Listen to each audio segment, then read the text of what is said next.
La actividad judicial en la Almunia de Doña Godina continúa con motivo de la operación Molinos durante el día de hoy. El juez La Justicia ha tomado declaración a dos peritos del Instituto Aragonés del Agua que han acudido a la sede judicial en calidad de testigos. Los dos técnicos han hablado sobre una subvención cobrada por el Ayuntamiento de La Muela valorada en 1,2 millones de euros, una información que no ha convencido a todos los presentes.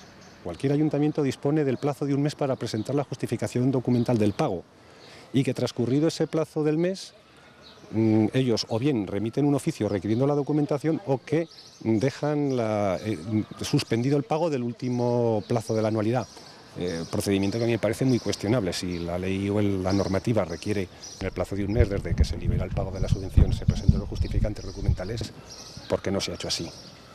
Estamos hablando de cantidades importantes y me parece un procedimiento muy regular, vamos, no quiero decir nada más. En las últimas horas también se ha conocido que la justicia ha admitido el auto de excarcelación del concejal muelano Juan Carlos Rodrigo Vela, que permanece en prisión desde el 23 de marzo.